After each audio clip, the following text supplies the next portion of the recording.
The recording is on. We have a Q&A opened. I'm gonna give the floor to you, and yes, again, go Yeah. ahead. Hi. Hey, good evening, everyone. Welcome to the talk, Real World Web Security, Turning Knowledge into Action. It is my pleasure to be here, and I would like to thank Phineas for inviting me to present here. So, to quickly introduce about myself, my name is Mohan Sriram Krishna Bedapati, also known as Sirius on Twitter. Uh, I'm currently working as a senior application security auditor at Q53, and I also own a company named Electrovolt Infosec, where we do pen testing and security consulting, and we are also partners of Q53. So, and coming to my area of interest, it is browsers and web security. Specializing in client-side security, um, and apply CTFs with team invaders and 0 points, 0 PTS. Um, before we get into the actual talk, I would like to share my journey. Finish asked me to share my journey and how I got into web security. Maybe it might inspire some of you guys. So I would like to share my journey. So I grew up in a small village in India where I didn't have access to computers, the internet, or even mobile phones. This is around 2014. So I went to public school just for the sake of education, with no aims or goals, and had no knowledge about anything outside my village. Luckily, I topped my high school and got into a public university, which was specifically established for rural youth and people from lower socio-economic backgrounds. And one of the great thing about this university is that they gave us free access to computers and the internet. They gave me a free laptop and internet. So this opened the door to a new world for me. Like straight away, I started exploring computers and internet. Within a year, I was like programming websites, learning whatever came my way, like building websites for my university and all. And then I started competitive programming and machine learning in my first and second years of engineering.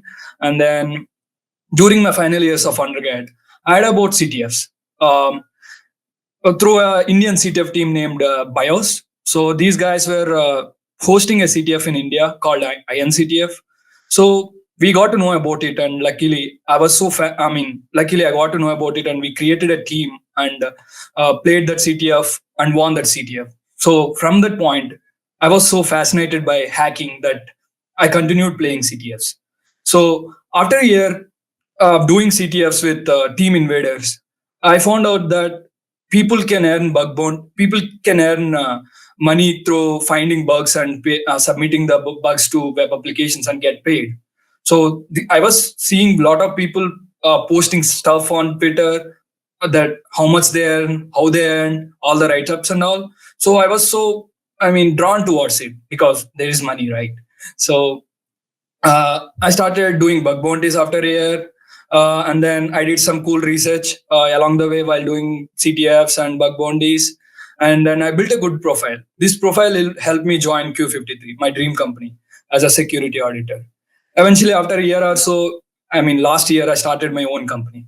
So, what I want to tell with my story is that you just need a computer, internet, and lot of hard work to achieve whatever you wanted in computer science field, especially like either in programming or in hacking. I don't consider myself very clever because uh,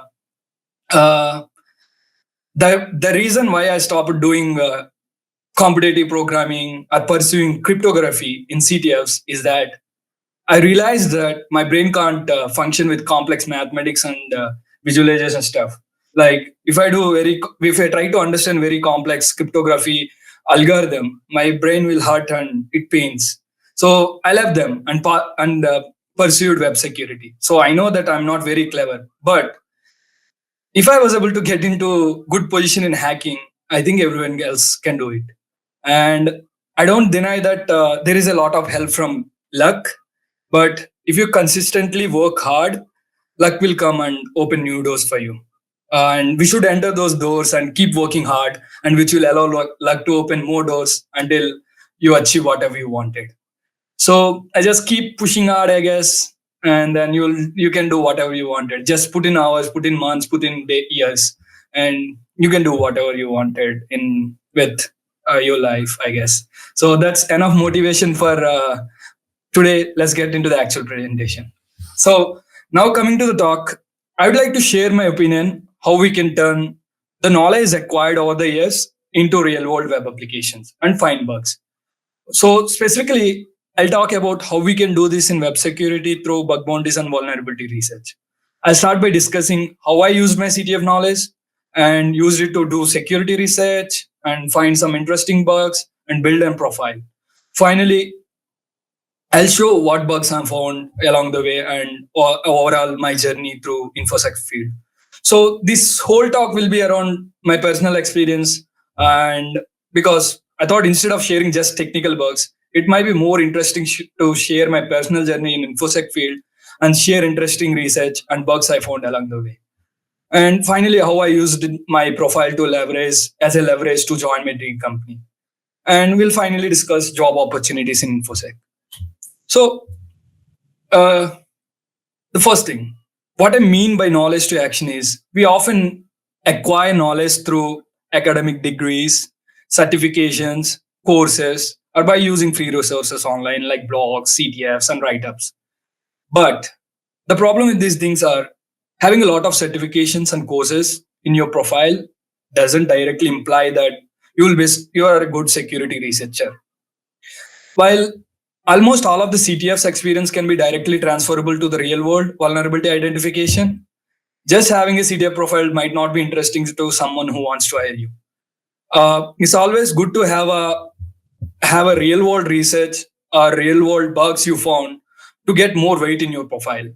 Fortunately, I guess in software security, I guess in any software computer science field, you can showcase your skills in software development. You can just work for open source projects and get a good profile, and someone will hire you with that profile. Uh, and you don't need degrees or courses for this stuff. So similarly in software security, you can showcase your skills in numerous ways. Specifically in software security, there are numerous ways. So if you like cryptography, not cryptography, sorry, blockchain and stuff, you can hunt on programs like Immunify, Code Arena, and then hack these Web3 programs and get paid millions of bounties. You just need to put in hours, you just need to put your skill, you learn through courses, certification, and just earn money.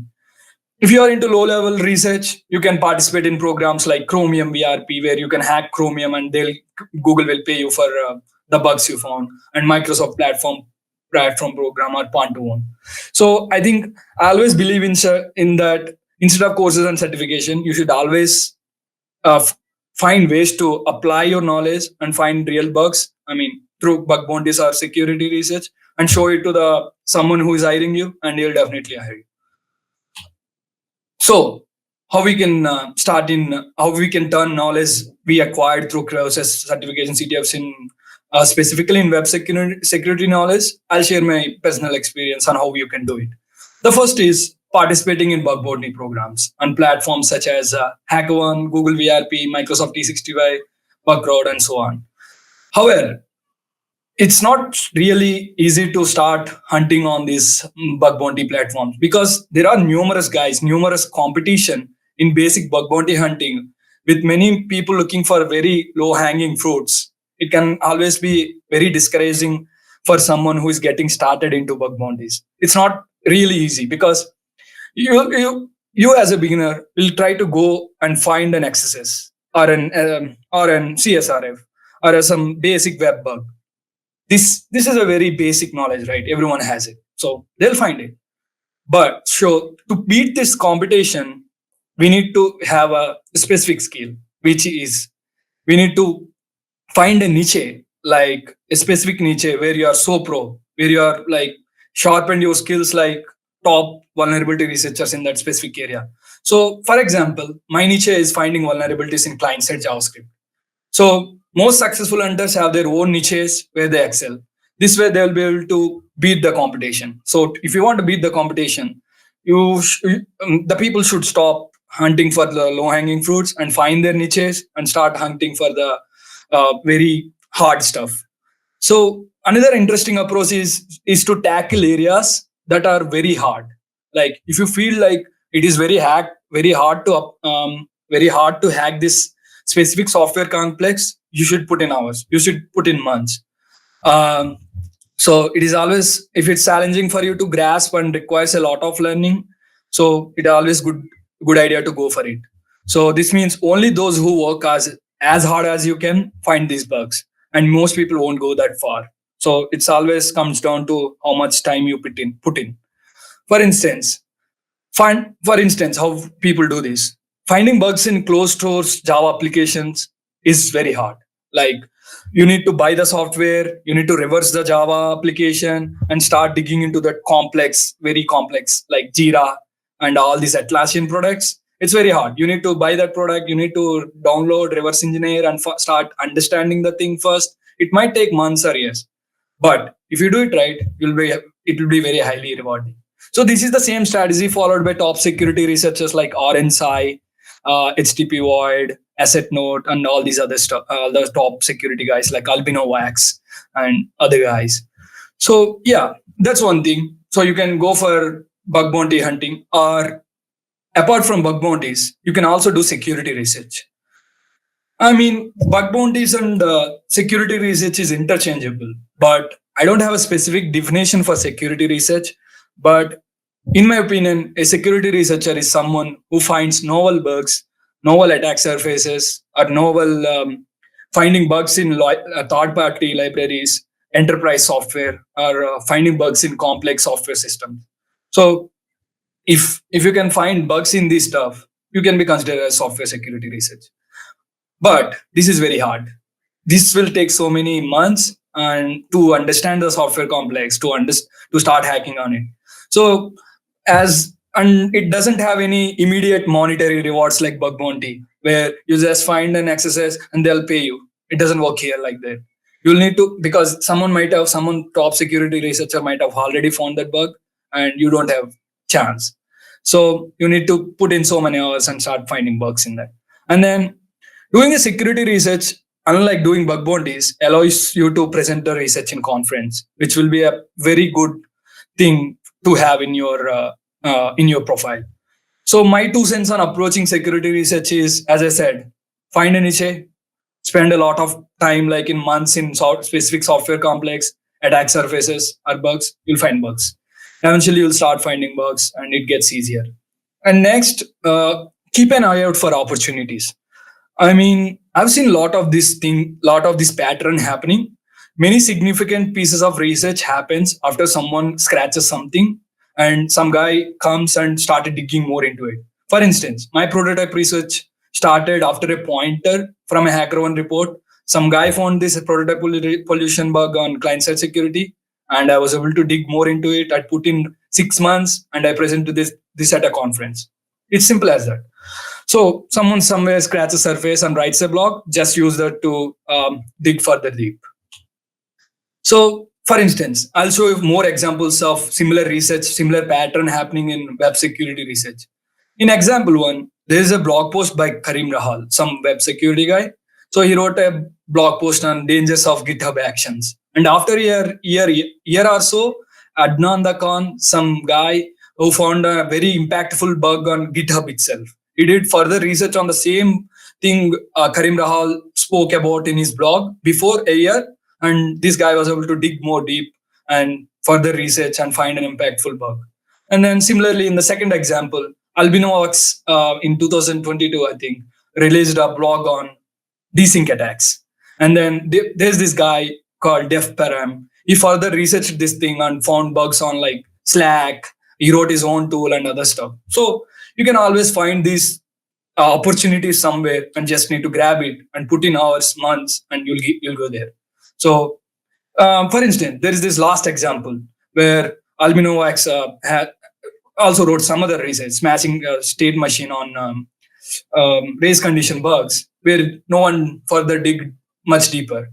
So you can just pick this topic and start doing research. So yeah, that's how you can approach security. I mean, that's how you can turn the knowledge you acquired through CTFs, courses, certificates into action, where this action can be leveraged to get into the jobs you wanted. Now, let's understand how I used my knowledge and started finding bugs in application.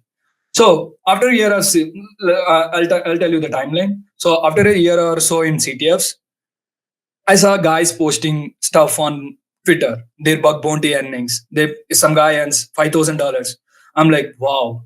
So I want to do it. So I quickly registered my profile on HackerOne, picked some public programs, and started hacking on them. What I'm doing? Just finding the basic stuff like XSS, CSRF, ACL issues.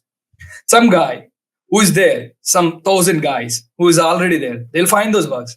There's no point me putting the time there, and it's useless most of the time. So I was just doing black box testing, right? Which is not really interesting for a guy coming from CTF background. So neither I'm earning bounties or learning anything new with this black box stuff. So it was so discouraging and all. So I decided to go back to CTFs. So I stopped doing bug bounties because I was not really successful and went back to playing CTFs with a new team named Zero PTS. This is a Japanese top CTF team at the time. And then I started concentrating on one specific field, which is client-side security. I was like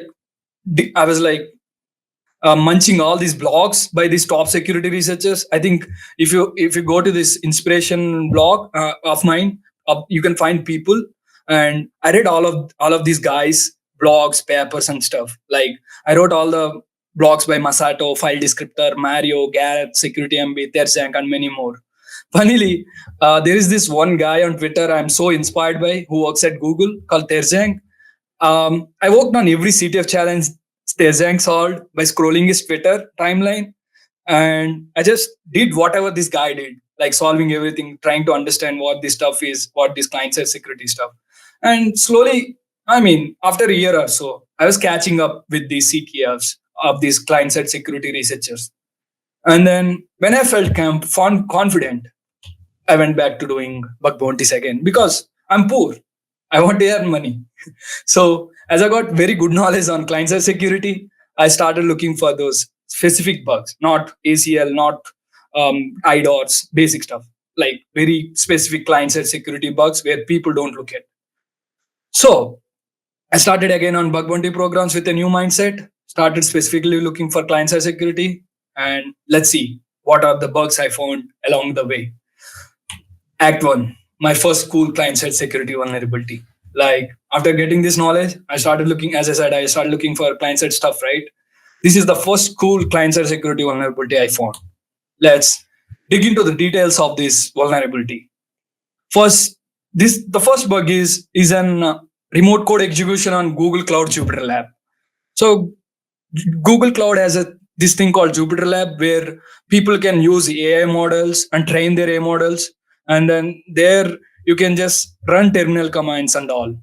We'll discuss more about Jupyter Lab, but we need to first revise some basics of web application. So let us revise the basics of cookies. We know that server uses set cookie response header to set cookies for a domain, right? So for instance here, example.com can set cookie foo equal to bar and domain example.com. Okay, this is one way. Or you can also use document.cookie foo equal to bar domain.example.com using JavaScript API. But there is a very interesting fact about this thing. It is possible to set cookie from domain to any other subdomains. For example, here, example.com sets a foo equal to bar cookie with domain attribute equals to .example.com. What happening here is like .example.com tells the browser to put this cookie on all the subdomains of example.com. So this foo bar can be seen by sub.example.com, sub of sub.example.com. So all these example.com subdomains can be seen. This fact is useful in bug bounties for two scenarios. Like first, if there is a very sensitive cookie on some sensitive domain like example.com and they set domain equal to .example.com, and if you have an XSS on sub.example.com, you can just use you can just fetch this fetch this cookie if HTTP flag now is not set, or you can make requests, right? That's one interesting fact we should be aware of. Second is, if one of the server expects a specific cookie like foobar, it only accepts a request if there is a specific domain named specific cookie named foo equal to bar. And if the cookie is not there, then reject the request. What you can do is, having an XSS on sub.example.com, you can set this cookie foo equal to bar and let the example.com satisfy its condition. So these are two facts which we should be aware of. We'll discuss why these are important. Now, same story. As I said, from example.com can set cookie on sub.example, right? Similarly, sub.example.com can also set cookie on example.com, sub of example.com. Yeah, this is the basics of cookie we need to understand this bug I found on Google Cloud. Now, next thing we need to understand, the basic next thing we need to revise is CSRF. We know that CSRF is a vulnerability where a malicious website tricks your browser into performing unwanted actions on a different website where you are logged. Like, partially it circumvents same origin policy. For instance, attacker.com can send requests to example.com if example.com doesn't have any security protections. That protection is done by a CSRF. There are numerous. I mean, that attack is called CSRF, but we need to protect with this attack. To protect this, there are multiple ways. Now, for this talk, we need to know about only one protection, which is double submit cookie. Okay, so the simple idea behind double submit cookie is the server sets a random cookie. In this case, underscore XSRF equal to random number, and whenever the domain which is in question wants to submit a form, it should always send this cookie along with a header named x-XSRF token random number header.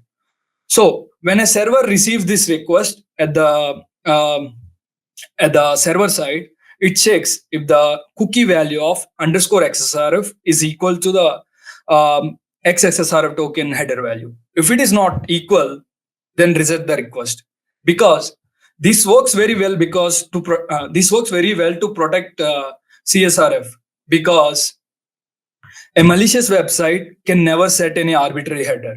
This is the basic fact that this double submit cookie relies on. So if you want to make if an attacker.com wants to submit a request to this server, it also need to set x-XSRF token header, which is not possible unless your server has access control allow headers origin header, which tells that I'll accept these specific header, and it tells the browser you can send that header. So then it works.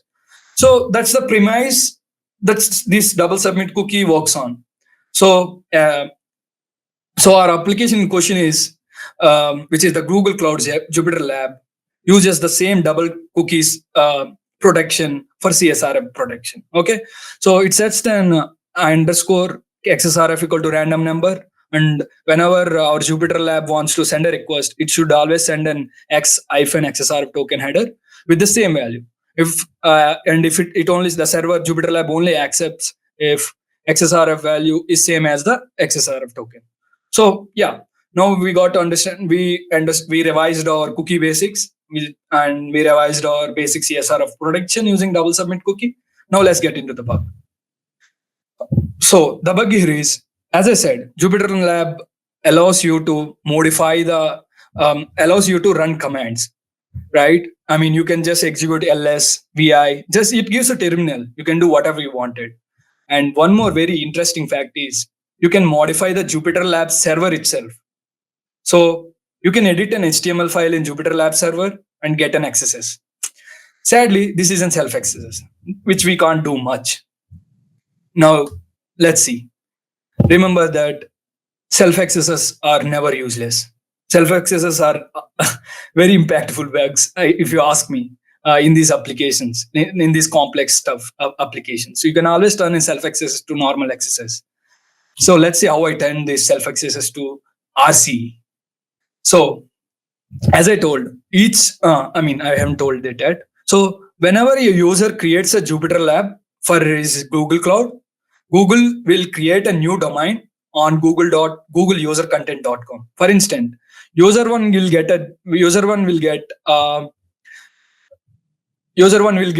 Jupyter notebook of user one googleusercontent.com for his specific Jupyter Lab instance, and user two will get specific googleusercontent.com instance. But using self XSS and with the basics of our cookie basics, we know that using this domain, attacker domain, we can set the cookie named XSSRF fake cookie. Okay, right? One second. Yeah. So using self XSS from our attacker domain, we can set cookie on victim Jupyter Lab domain.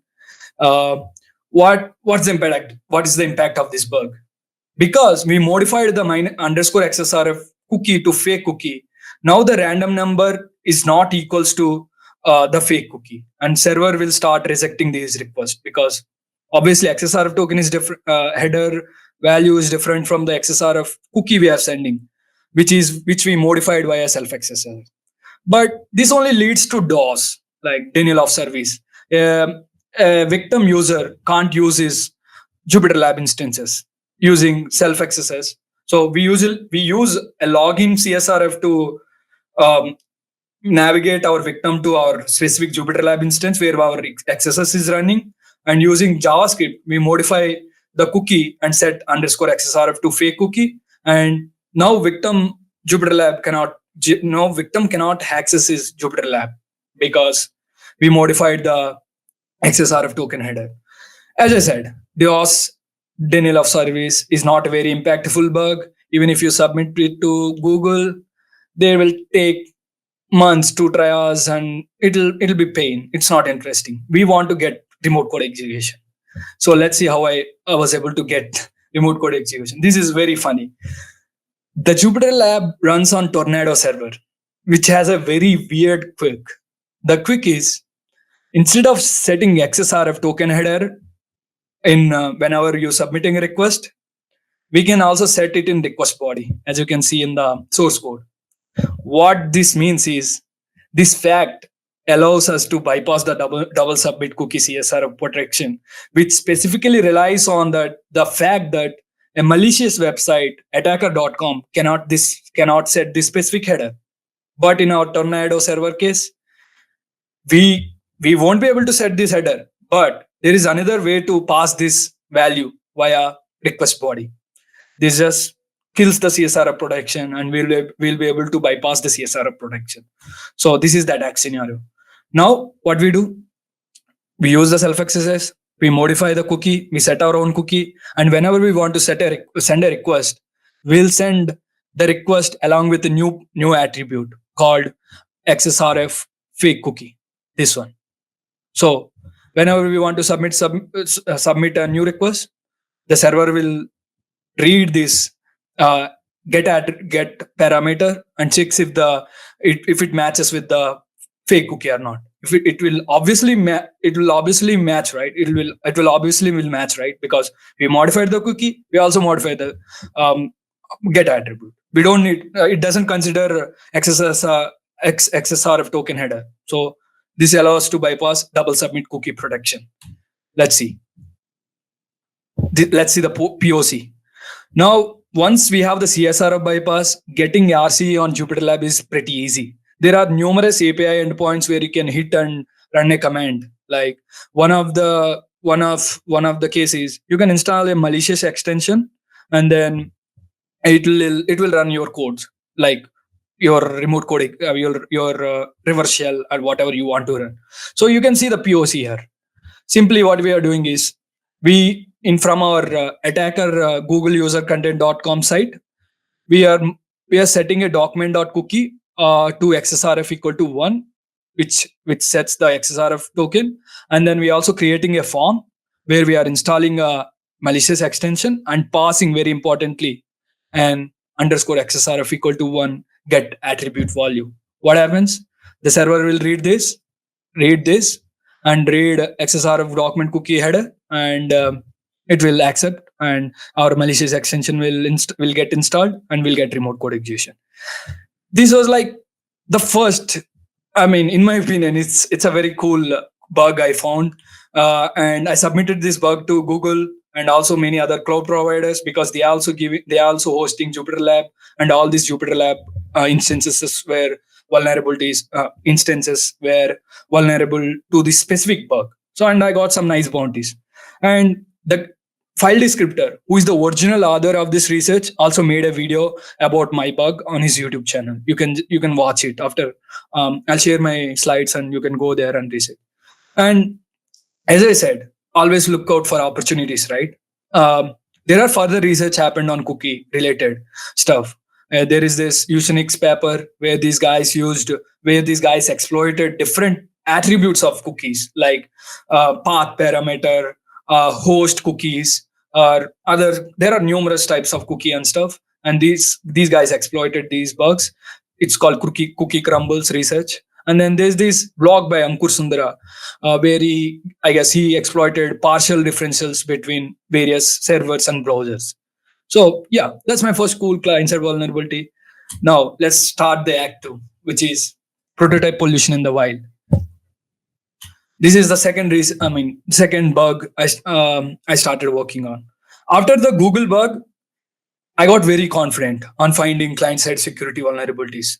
So I was continuously learning about client-side stuff. I was continuously looking for opportunities in client-side security research. And one fine day, I noticed a very cool bug from Wags on HackerOne. It's about exploiting a client-side prototype pollution to achieve XSS. This is like very interesting bug to me, and this is the first time I was seeing a practical exploitation of prototype pollution in an client-side web application. I know there are server-side prototype pollution vulnerabilities where people were able to get remote code execution, and I also played many CTFs on prototype pollution. But I never seen a prototype pollution vulnerability existing on client-side in the browser. So I started digging more into it because I want to find similar bugs, because I thought this might has a lot of potential, because a lot of other site might be vulnerable to the same vulnerability, right? So I started digging into it. So at the same time, I was also learning about CodeQL. So I decided to write a CodeQL query where I'll run this query and it will show me all the vulnerable snippets of JavaScript where this prototype pollution vulnerability exists.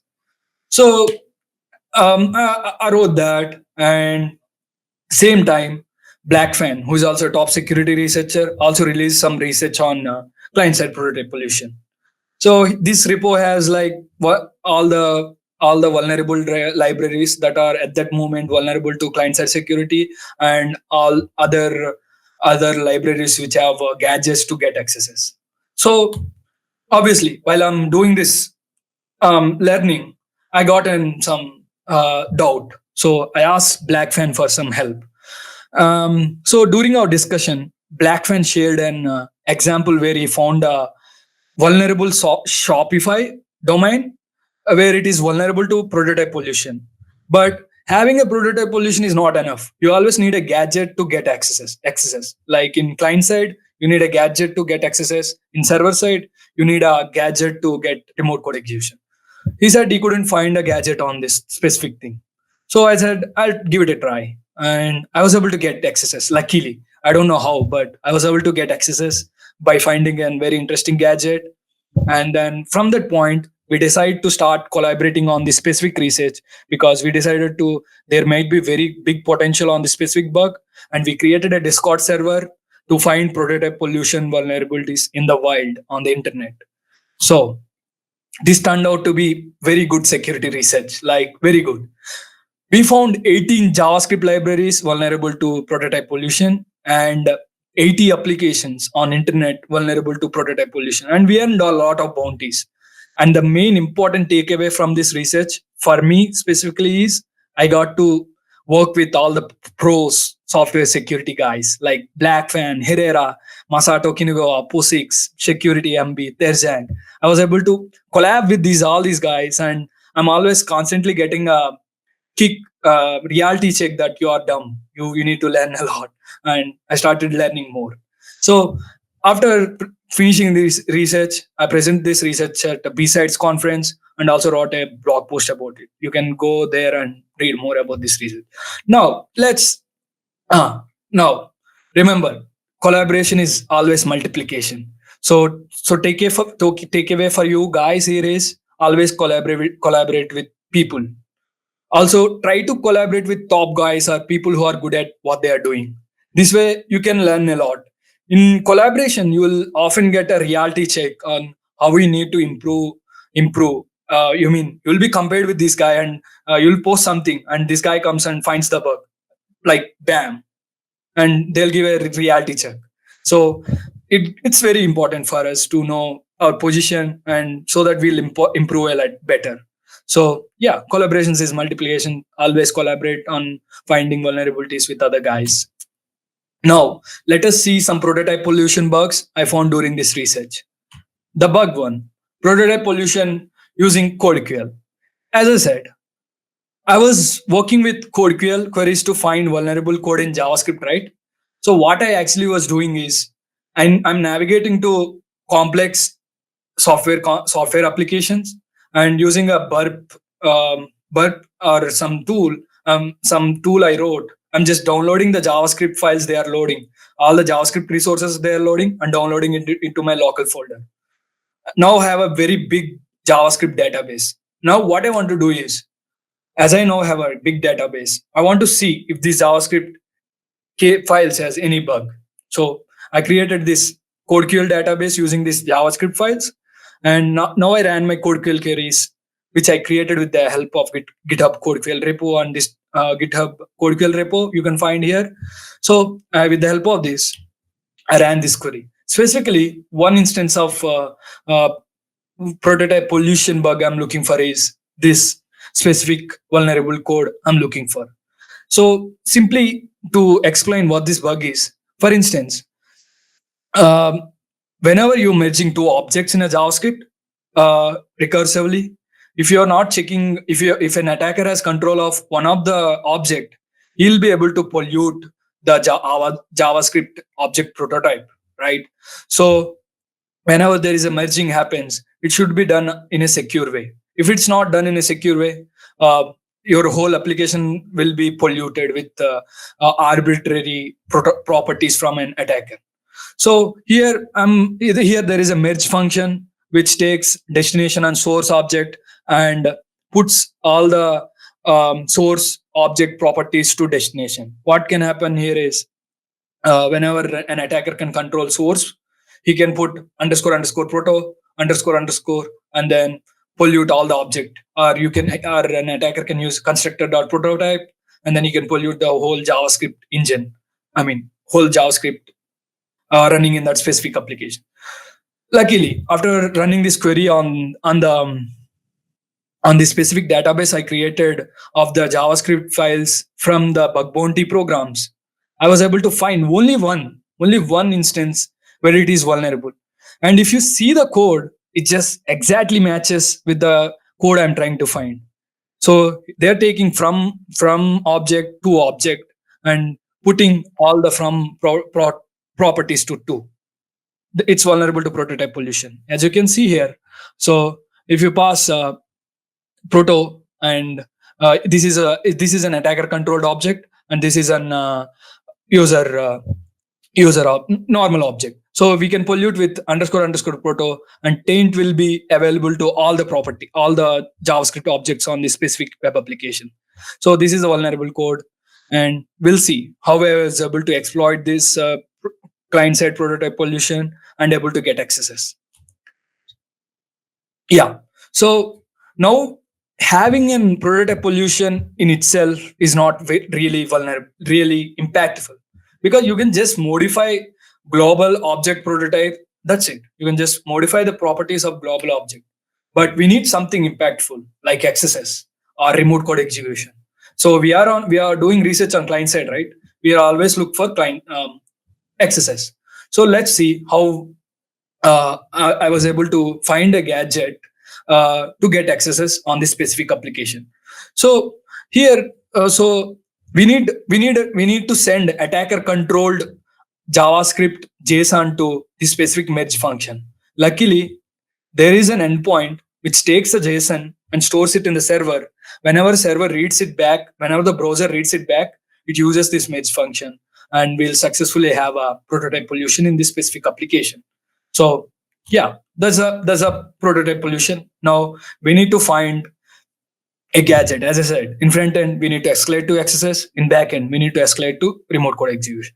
Let's see how I escalated from prototype pollution to XSS. One of the hardest part of prototype pollution exploitation is finding gadgets. When a software is so complex, it has a lot of JavaScript, right? You need to go through all these JavaScript, minimized JavaScript, which is very painful, and to look cases where you can find a gadget which can give you an access. So for instance, here in this specific application, after 3 days of struggle with me and Terjang, who worked on this application, we were able to find this specific gadget where columns dot fixed with object property is taken from columns object, and which is put into DOM by HTML.push. So if we can pollute fixed dot width, we can get XSS, because this fixed width will be inserted into the DOM of the application. So that's the bug. So that's the gadget we found. So this is the final payload. So here, as you can see, we are using prototype. We are polluting the object prototype, and then this is just a test if pollution is working or not. And importantly, we are polluting columns object, and main importantly, we are polluting fixed width property and putting our XSS payload there. So when our code here reads that fixed width, it will read from our polluted property and puts into the DOM, and we'll get XSS. That's as easy as that. Like, it's not easy. It took us like 3 days of struggle. Like, we got prototype pollution, and it took us 3 days to find this gadget, and this program paid us $3,500 bounty. Like, it was like very hard, ultra hard XSS challenge. I worked with this thing with Terjang, who is my inspiration, right? So with this collaboration, I was able to work with him. So we found this bug and submitted, and we got bounty. Next, let's see one more bug, same prototype pollution, but found using a different method. So the simple idea behind identifying this bug is, we just brute force a web application location parser. I mean, we'll just put our payload here in the location.hash or location.search, and check with our Selenium script. If this specific prototype property is created or not. It's just brute forcing. We'll give a URL to this Python script. It opens a Selenium browser. It navigates to that specific domain and inserts this payload in the location.href, location.search, location.hash, and then checks if object.prototype or polluted property exists or not. If it exists, it means our application is vulnerable to, our application which is in question is vulnerable to prototype pollution. So this is a very common case in client-side prototype pollution. This is the same bug Wagsy found on HackerOne. So this is where where I got inspiration to find these bugs. So this is a vulnerable code. So here you can see that they're reading location.search and parsing this location.search hash, and inserting it to a object, thereby polluting the whole property. So that's the basic idea behind our finding prototype pollution using Python Selenium bot. So we wrote this and ran on the whole domain database we have, like millions of URLs. We just fed it to this thing, and whenever it finds the bug, we'll ask this bot to send a notification to us. It found like thousands of stuff, but we only want interesting ones where programs pay us good bounties. So one of them is Elastic. We found a vulnerable prototype, vulnerable domain which is has this prototype pollution vulnerability on blog.swifttype.com, where they're taking the hash value and parsing it and assigning it to an object. So what we can do is just pollute some arbitrary property and find a gadget, get access. Easy as that. So here the gadget we found is pretty easy. It takes the property and just evals it, like just like that. We didn't do that much work. So we polluted ASDF, and there is a specific JavaScript code in some JS in the specific domain. They're taking this value and sending it to eval. Boom, get access. And they paid us like 1500 USD for this bug. And yeah, that's bug two. Which is also fun bug I found. Now, coming to the very interesting bug of this series in Prototype Pollution. This is the final bug which I'll be discussing on Prototype Pollution Act. So our Python Selenium script also found a very interesting website. This is a website where people. This is a very popular website where games can be downloaded, games can be played, and you might have known it. So we found this and we exploited the vulnerability, like got a prototype pollution, found a gadget. Blackfen found a very interesting gadget on this specific application, and he submitted the vulnerability to them. But the program is not at all responsive. Like we submitted the bug for 6 months and they didn't reply, and they didn't even triage the bug. So, and at the same time, the prototype pollution research was coming to an end after a fine 6 months of research, and my semester exams were also being completed. My third year semester exams. So I got a lot of free time. So I decided to escalate this XSS to RC specifically because this domain, which is in question, runs on a desktop application of the same guys. They have a desktop application too. They just render this browser domain on this desktop application. The interesting fact about desktop applications is you can escalate an XSS to RC and get remote code execution in the victim's computer. So I got a lot of free time, right? I want to dig more into it, and I tried to get a remote code execution. I sent Blackfen that I'll try to get an RC here, and I also noticed that actually XSS Blackfen phone works on this desktop application, which means we have an XSS on this desktop application. I can't disclose the name of this desktop application because of the bug bounty rules, but it is a very famous desktop application where people play games. You might have known what it is.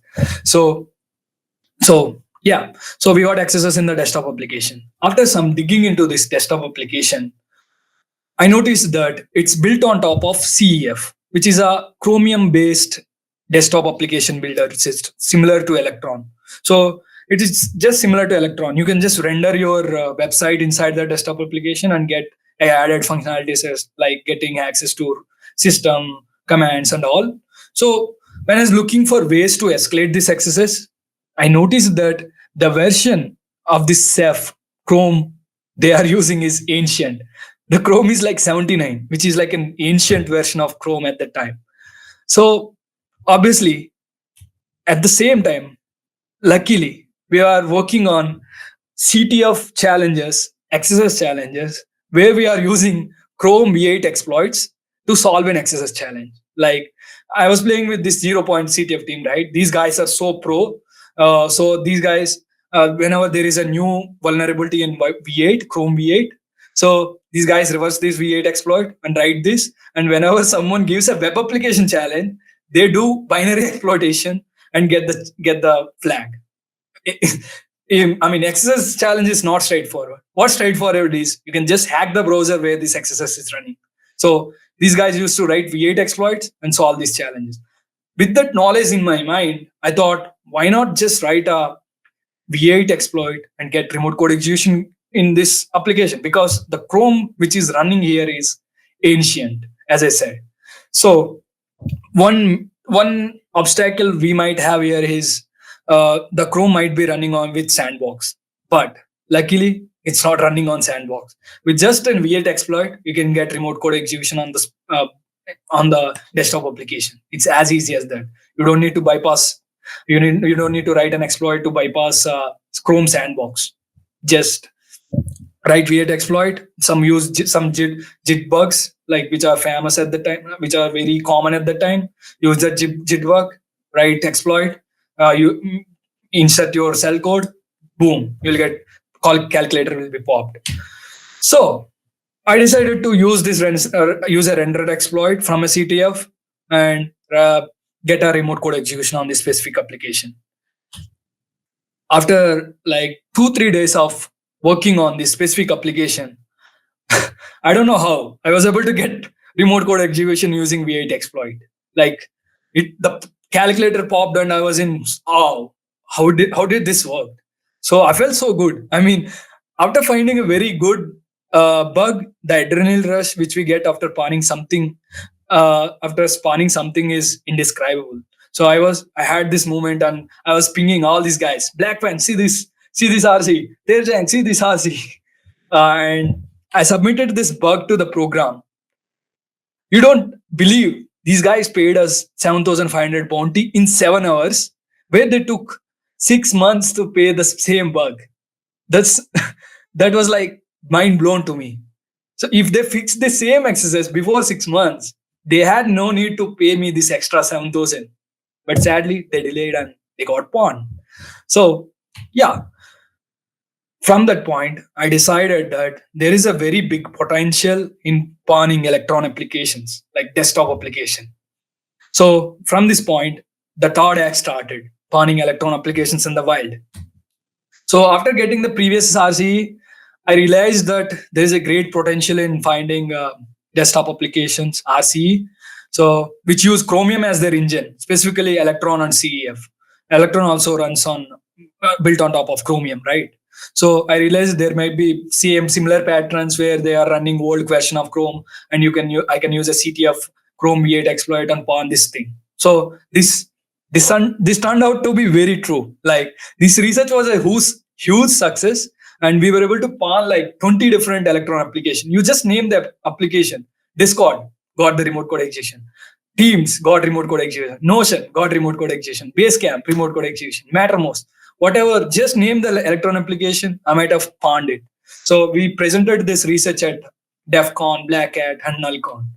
So let's see how I exploited these bugs. I'll show you this table. So this is an undisclosed app which I'm discussing before, where I used a prototype pollution XSS and a 1-day V8 exploit to get remote code execution, and they paid me 7,500 USD. And there is this Discord. I used an XSS on Vimeo. Discord allows you to embed Vimeo videos. So what you can do is embed and find an XSS on Vimeo and let Discord to embed it and run JavaScript inside Discord and run your V8 exploit because it's still running on old version of Chrome. Pawned. Next, there is one more undisclosed app. So we used an open redirect and 1-day exploit to get the remote code execution. And there is this Basecamp. We used a deep link open redirect to get JavaScript execution and used a 1-day V8 exploit to get remote code execution. Teams. In Teams, we couldn't find an XSS, but there is a copy-paste XSS which is less impactful than a normal XSS. So you need to paste in something which allows you to get XSS, which needs a lot of user interaction, right? So use this XSS, again use the Chrome V8 exploit, pawned it. And we also pawned VS Code. It's just easier than previous bugs. It just get an XSS and use stop.require to run whatever command you wanted. And then, very importantly, we were able to find a bug in Electron itself. We were able to bypass context isolation, which is a security feature in Chrome, which is a security feature in Electron. They implemented specifically for Electron. We were able to bypass this specific thing using the V8 exploit, and they gave us a high severity CV assigned for us. So as I said, this is a very big security research I ever done, and this led to increase more weight in my profile. Now let's see few bugs where I pawned. First one, let's see, is Discord RC, because I guess you guys are using Discord. So why not? Um, I noticed that, as usual, I'm checking the Chrome version, and it's ancient again. At the time it was 100, but it's running on 833, and there are JIT exploits on GitHub waiting for someone to use it, get remote code execution and Discord. So it's running 83. As I said, I used XSS in one of the video embeds. So they use video embed of Vimeo, but I was able to get XSS using a friend's help named Harsh. So he found me an XSS, but this XSS runs in an iframe. But there is a little misconfiguration in Discord where you can just open a new window, Electron window, where sandbox is disabled. So just do window.open and your URL where your V8 exploit runs. So this is the URL. I just navigated to it and then just write an exploit, V8 exploit there, get RC. This is the V8 exploit CV20 JIT bug I used to get remote code execution here. So yeah, that's the Discord RC. Let's see the demo. I hope it works. I hope we can see the demo. Bro. I don't know.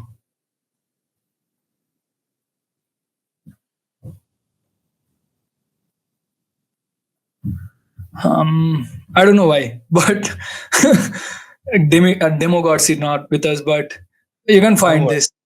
Maybe I can play. Yeah, later. Yeah. So I'll just send a message in your Discord server. If someone clicks on it, tries to play that video, you'll get removed. You'll get pawned. I'll get access to your computer. It's a crazy bug, but they paid us like 5,000 USD, which is very less. And if you sell it to some dodgy website, you can get much more than that, like 50K, 60K, something like that. I didn't sold. So yeah, okay, it's running. So as you can see, I pasted a link and I'm pasting a link. It renders a video. Whenever someone clicks on that video, it asks to click something. It asks to click again. It opens a new window. As I said, I need to open new window, and then it pops the calculator. As simply as that. Yeah, that's the demo. So similarly, there are many Electron bugs I found. I also wrote a lot of blogs on these specific bugs. You can just visit my blog and read over there, because it's kind of very complex to explain this in this blog itself, because it's a talk itself worthy of. So I won't be discussing more of these Electron bugs. As I said, this is the gist of them. All these bugs, just use an one-day V8 exploit and pawn them all with using an initial foothold by using an open redirect, deep link, hijacks, prototype pollution, XSS, and many Markdown XSS, and many more. So that's the gist of this Electron research application I did. Now, Act 4, which is joining the dream company of mine. So after my success in prototype pollution and Electron research, I think I thought I might have a very good profile and decided to join some companies, because at the same time my graduation is finished.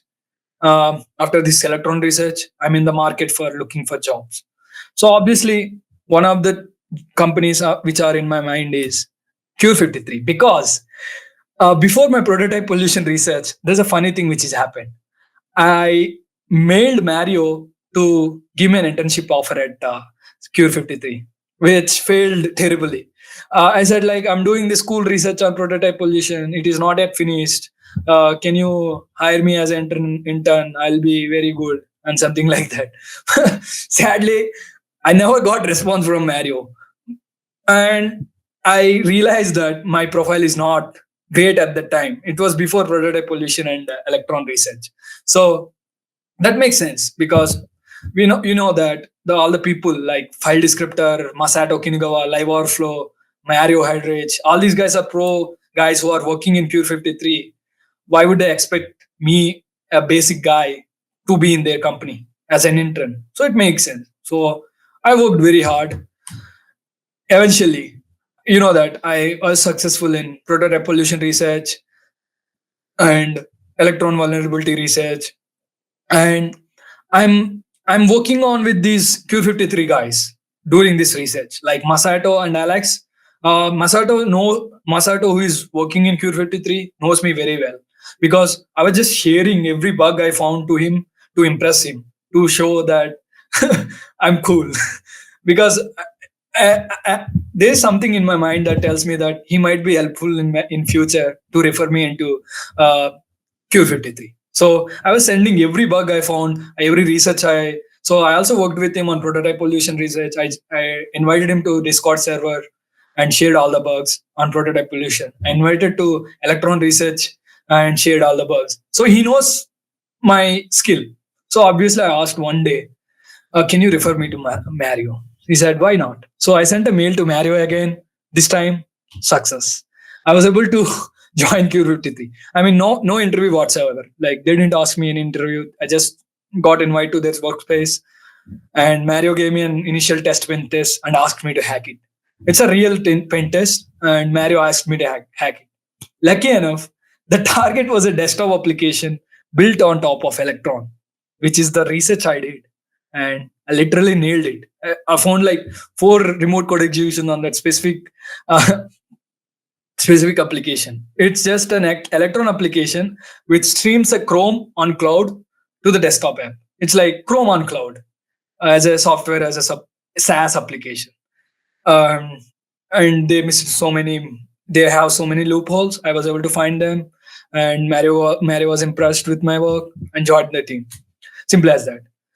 After joining Q53, if you ask me if I did any research, I didn't do. Because I was I got into very comfortable situation because I'm earning very good bucks, considering from someone who's from India. Like it's pretty high. I mean, I think I'm in top 1% in India. Not boasting, but yeah. So they paying me this much. So I stopped working hard 24/7 doing this research and all. But one thing is sure: if Q53 is again rejected my job application, I might have continued my research. I might have found something better to do, and eventually some company like Q53 will hire me.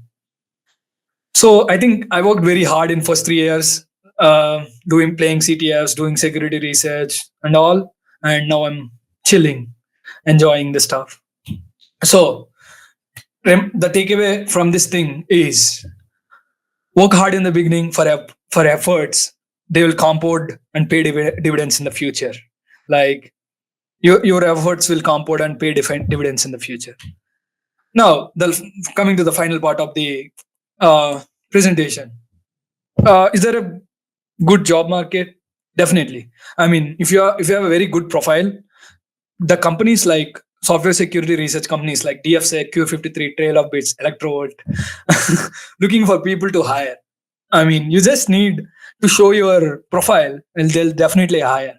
So even companies like Google have Facebook always look as on lookout for top profiles to hire them.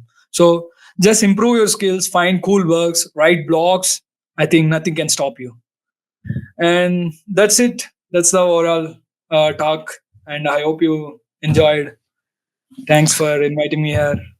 Let me know if you have any questions. Yes, thank you, Sirius, very much for your presentation. We are very grateful for your technical aspects that you presented to us, but even more so for your life story. I think this, I can only wish that this resonates with many of our students, and they will understand that by working hard, you cannot really fail, no matter what the outcome is. And also, I would allow me to quote Bill Gates, who said that You can always overestimate what you can do in a year, and always underestimate what you can achieve in 10. Yeah, You'll always feel like definitely. you're not doing enough at the beginning. But if you don't give up and you don't pay attention to this thought, things will pile up, right? And your profile will just grow, and eventually Yeah, yeah, there's success at the end of the tunnel. Thank yes. you very much. I'm gonna maybe pass it on to Phineas, and will you collect? Did you collect those questions? I saw some of them here. Maybe you can. I can share them here. Yeah, sure. Serious.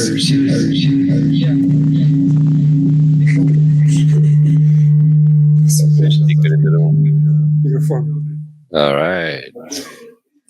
Is it working now? Yeah. Uh, so I shared on Slack with you. Sorry. All right. No worries. Let me take it. Let me take it from here. I think it will work better. So there's a. I shared on Slack with you a link to the questions. Okay, awesome. Should I look now and answer or later works? Yeah. Well, take a look at them, and if you can address them now, it's Yeah, fine. let me open my Slack real quick. No worries. Okay, I got the questions. I can see that. Okay, I can see the questions. Gemini, what? What do you want? Okay, can you see me? Yeah. I guess. Yes. Okay, cool. So, what was the first bug bounty you did? How much previous knowledge did you already have? I mean, I have first bug bounty. First bug I found was cross-site scripting. It's just lame cross-site scripting. Like spray the payload and it will give you an access. It's just basic accesses, right? Before that, the knowledge I had is CTFs. I only played CTF. I never did any courses, certifications on security. It's just the only knowledge I use. It's the only source I acquired my knowledge from via CTFs and via the write-ups.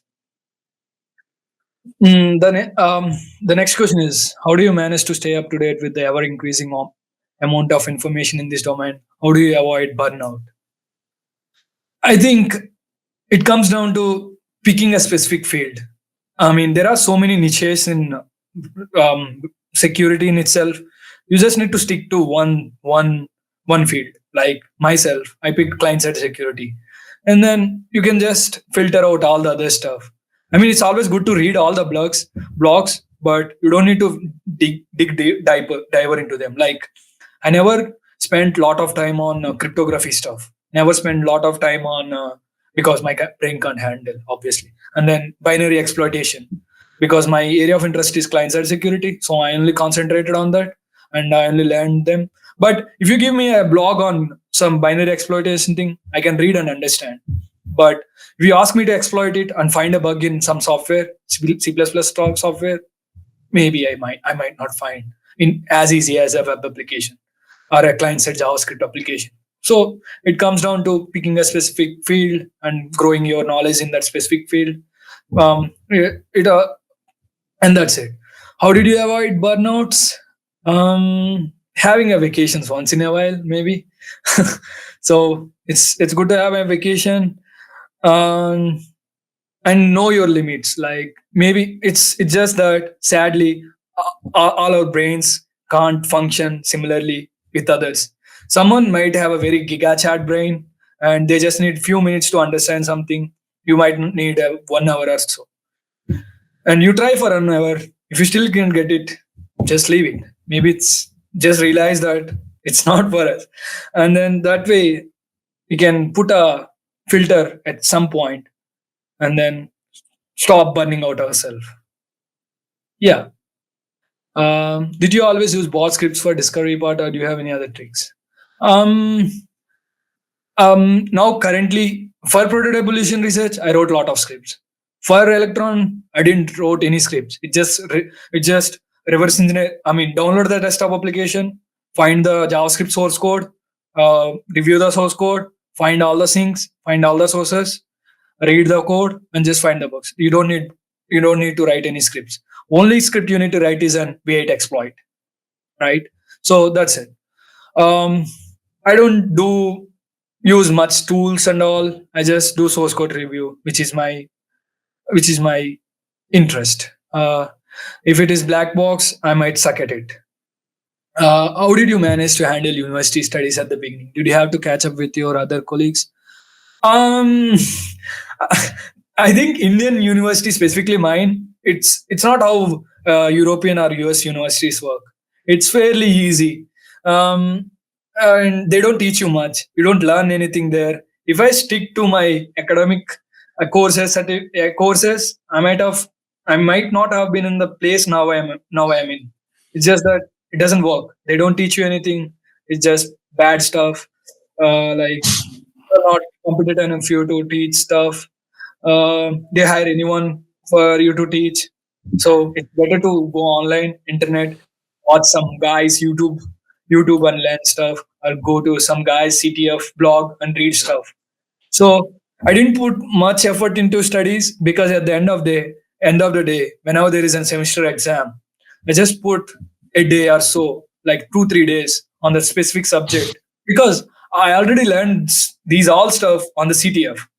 I just need to look at it and it's easy. Again, if there is a database DBMS course, I might have no basics of it from CTF experience. So I need to just revise the syllabus and read it and write whatever I wanted in the exam. And I was able to get good grades too. So yeah, because thanks to CTFs, I learned a lot from them. Like every part, assembly. There's a course on assembly. I might have learned from some CTF challenge where this guy asked me to write ASM to solve something. Yeah. So that way, while playing CTS, I was able to catch with studies too. Yeah. Serious, thank you very much, especially for this final remark. So I want to reassure you that your description of the university fits very well with what my students will describe it, and also I would describe it. We all feel like the universities are not very well aligned with our interests, and that people who teach the courses are not well prepared enough, or the choices of the courses are not great, and that the university is not ideally managed and guided to teach you guys. But at the same time, I'm happy that you mentioned the fact that you easily manage to get high grades, because as all my students know, you all have to have excellent grades. You should all achieve at least Paul's level, right? And it is because they're easy. Right. The only reason why you don't get high grades is because you are frustrated. And this is something that you should train as a human being to deal with frustration, especially frustration that's imposed by the system. We live in the East Europe, you live in India. We have the same problem with our institutions and governments. So, although school feels like it's useless, it's still a proof of character that you get the good grades. I won't define school as useless, because you make friends where you can work. It creates an environment. If there is no access to my university, which is Rajiv Gandhi University, I might not be in the place where I am now. So I'm very grateful for my university at the same time. Yes, we should look at the good parts that there are. Just use the good parts and then complete those good parts with other sources of information, and all will be good. Okay, Sirius, thank you very much again for your lovely presentation, and you did great. If you need any feedback, I'll show you. You did good, and on behalf of everybody, thank you. And again, think about that invitation. Let's try to meet up in person. That would be sure. Right. Thank you for inviting me. Thank you for conducting this thing. Great. Bye you all. I guess if you want to talk to Phineas a little bit more, you can stay online. All right. Bye guys. Hi Phineas. Oh, okay. Phineas left? No, proceed.